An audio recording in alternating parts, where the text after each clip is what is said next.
I wanted to talk to you about Kailash, a little bit about Mansrover, not only your experience and your spiritual journey, but also anything that you think that the people might be watching can learn from.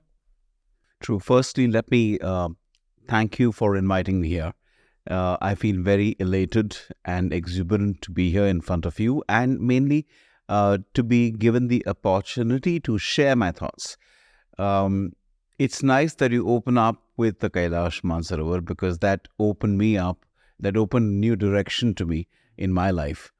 Um, Keeping my experiences of being to Kailash with my Guru Swami Sadyojata Shankarashram, I would say that going to the Himalayas, whether it's Ladakh or any part of of the Himalayas, I went to Kailash Mansarovar. It awakens within the person a very heightened sense of adventure. Um, it makes the person, it could make the person more alive, more energetic, and I use the term stretching of the imagination.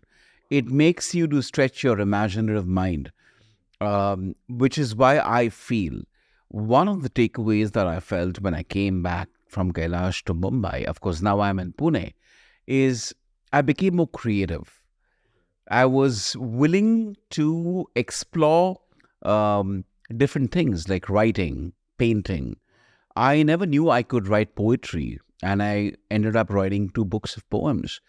I felt encouraged, but more importantly, I felt very encouraged. The courage inside me to try something different. I think that awakened when I went to Kailash. I'm sorry I'm speaking about myself, but I can only help our viewers to correlate if I talk about myself. But to the viewers who are watching, the mountains are an amazing part of Mother Nature. Mother Nature has got lakes, rivers, but mountains is part of earth, part of the Panchamahabhutas. And for anybody who's seeking a spiritualized adventure, because Kailash, they say, is the abode of Mahadev. So if you are inclined to know more about Mahadev, then go to the Kailash and meditate there. Do your Om Namah Shivaya jap. And lot of aspects of your personality will. Wow. You were talking about japas. Can you talk to me a little bit about the importance of japas? And maybe if you can also tell, because I feel like a lot of people, maybe some of the younger generation that might be watching might not know the connection between japas to meditation, the connection between Kailash to Shivji. Maybe you can discuss those two topics a little bit. I'll go for the one that you spoke with respect to Kailash to Shivji. It is said, I say this purposefully, it is said, because you don't see Shiva as much as you feel the energy of Shiva.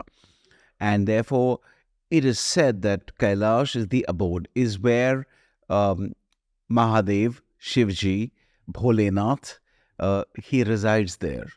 I personally think that he does, but for a brief period of time, he's one of the most advanced, ancient, meditative sages who still lives in the Himalayas, especially on top of the Kailash.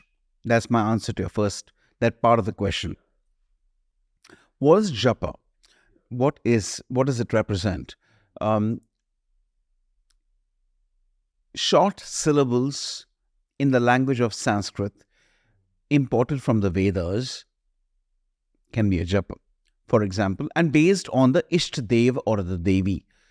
For example, if somebody feels that Ganesha, Lord Ganesha, Ganapati is somebody I'm very close to, I feel a connect with Lord Ganesha, then the japa could be Om Ganeshaya Namaha, Om Ganeshaya Namaha. But when the japa is initiated by the Guru, it comes with like a Guru mantra. The Guru initiates with a Bijakshara inserted into the japa. So Okay. Ganesha could be from Om Ganeshaya Namaha. it could get into Om Gang Ganapate Namaha, Om Gang Ganapate Namaha, Om Gang Ganapate. So the Gang gets added. Yeah. So why is it important? Is because that is the way the sadhaka, the student who wants to take japa, when he gets it, even Om Namah Shivaya is a japa, Shiva japa. And you can, as much as you don't want to, still do it continuously for 108 times.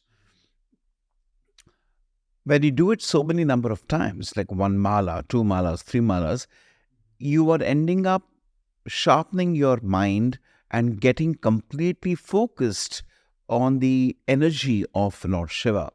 That energy could be in the form of a visual energy with Mahadev, on top of Kailash with the Jata. So Japa is the repetition of a particular mantra. That is Japa. There's something called Nam Jap, for example, where you say the Guru's name or the God's name. They're all different petals of the same flower, which is Japa.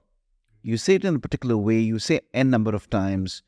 Some yogis, they take up Anushthanas, so they do the Japa, the repetition of the mantra, lakh number of times. Like, for example, they'll do 1 lakh malas of 108, and they'll do it for a period of, say, 7 days. And all this will be assigned by that sage to himself, or the Guru assigns it to that entity. The Guru assigns it to the sage.